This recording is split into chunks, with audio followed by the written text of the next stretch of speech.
जी दोस्तों, आज जनूबी अफ्रीका के हवाले से दो अहम ख़बरें हैं जो आपके साथ शेयर कर रहा हूँ मैं। और ये दोनों ख़बरें जो हैं इनका ताल्लुक़ गैर मुल्की जो वर्कर हैं साउथ कोरिया में, या जो आइंदा वहाँ जाएंगे काम करने के लिए, ये उनके हवाले से हैं। पहली ख़बर ये है कि जनूबी कोरिया ने 2023 में गैर मुल्की वर्कर्स का कोटा 70,000 से बढ़ा के 1,10,000 कर दिया। यानी 2023 में साउथ कोरिया 1,10,000 गैर मुल्की वर्कर्स को जॉब देगा, जबकि 2022 में ये कोटा 70,000 के करीब था। इसका तरीका क्या होता है कि जनूबी कोरिया की हुकूमत जो है वो डिफरेंट कंट्री से, पाकिस्तान से, इंडिया से, बांग्लादेश से, श्रीलंका से, नेपाल वगैरह इन कंट्री से वो मैन पावर ऑफिशियली हुकूमतों से मांगती है। और अभी पिछले महीने साउथ कोरिया ने पाकिस्तान से 10,000 स्किल्ड वर्कर्स मांगे हैं और उनके एडवांस स्टेज पे है प्रोसेस, चूँकि उनके टेस्ट वगैरह हो रहे हैं। जो शॉर्ट लिस्ट हुए थे बंदे, वो उनके टेस्ट वगैरह हो रहे हैं और वो जैसे ही उनका प्रोसेस कंप्लीट होगा वो साथ साथ वो वहाँ पे जाना शुरू कर देंगे जॉब के लिए। दूसरा जो सबसे बड़ा ऐलान है वो ये है कि जो भी गैर मुल्की वर्कर वहाँ पे कोरिया में शादी करेगा उसको हुकूमत परमानेंट रेजिडेंस का स्टेटस देगी और डोमिसाइल भी देगी, जबकि ये सहूलतें पहले नहीं थी। इसका मतलब ये हुआ कि अब जो शादी करेगा वो वहाँ का परमानेंट रेजिडेंस कंसिडर होगा, गैर मुल्की जो भी है, और उसको डोमिसाइल की फैसिलिटी भी दी जाएगी। इसकी वजह क्या है? वजह यह है कि पिछले 20 साल से जनूबी अफ्रीका ने अपने लोगों पे 200 अरब डॉलर खर्च किए हैं कि वो आबादी में इजाफा कर सकें, लेकिन जो एंड रिज़ल्ट है वो ये है कि आबादी में कोई ख़ास इजाफा नहीं हुआ, चूँकि जो पर पर्सन फीमेल जो है साउथ कोरिया की, उसका जो रेशो है बच्चे पैदा करने का वो 1% भी नहीं है, 0.59% है। तो उन्होंने अब मायूस होकर ये फ़ैसला किया है कि जो गैर मुल्की वहाँ पे रह रहे हैं जॉब्स के लिए, उनको शादी के लिए मरात ऐसी दी जाएं कि वो शादी करें और वहाँ पे उसका बच्चे वगैरह हों और उनकी आबादी में इजाफा हो। इसका जनूबी कोरिया का एक कंसर्न ये भी है कि अगर उन्होंने आबादी में कोई जितना इजाफा उनको चाहिए ना किया तो 2027 में उनका जो इकनॉमिक स्टेटस है वो उनसे छीन जाएगा और उसकी जगह इंडोनेशिया ले लेगा।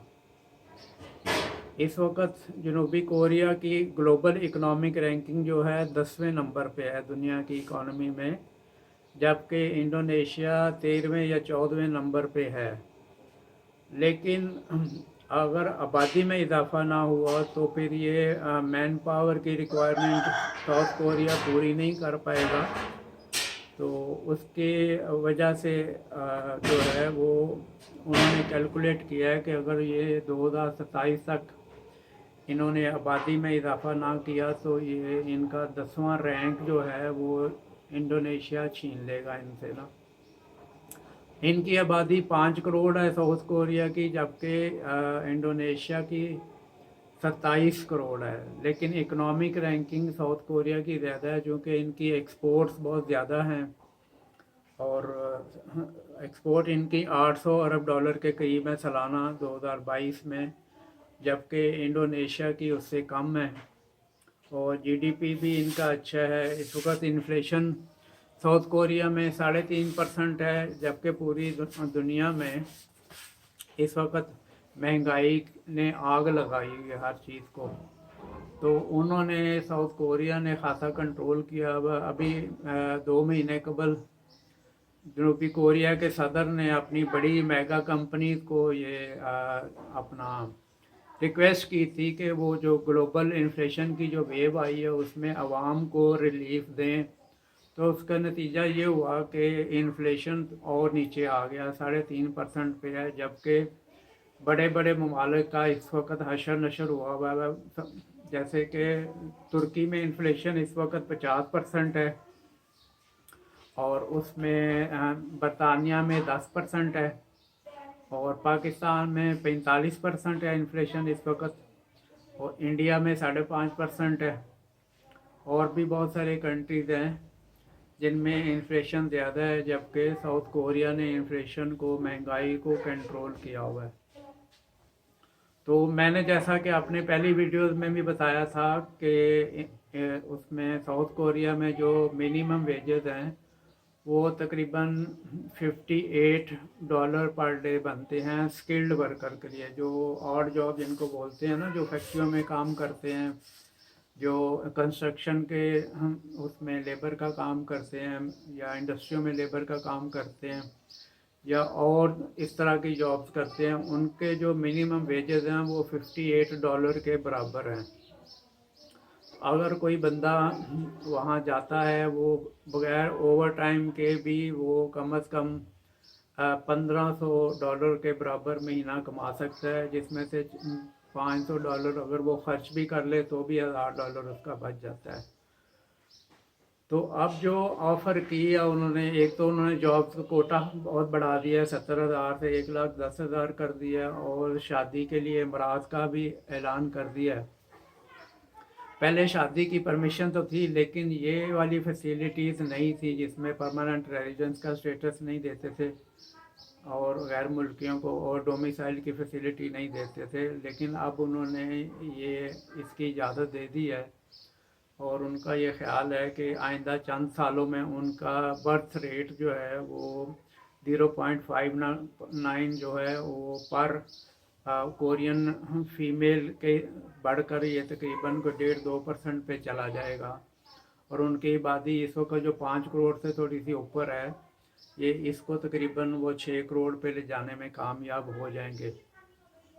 तो दोस्तों, बड़ा अच्छा मौका है, आपको नौकरी भी मिल रही है और छोकरी भी मिल रही है और शादी की भी ऑफ़र है और अच्छी सैलरी भी मिल रही है, परमानेंट स्टेटस भी मिल रहा है। होर उनकी चाहिए दसो, जाके कम ही करना ना, तो जाओ पैसे कमाओ, अपनी ज़िंदगी भी संवारो और अपने ख़ानदान की ज़िंदगी भी संवारो।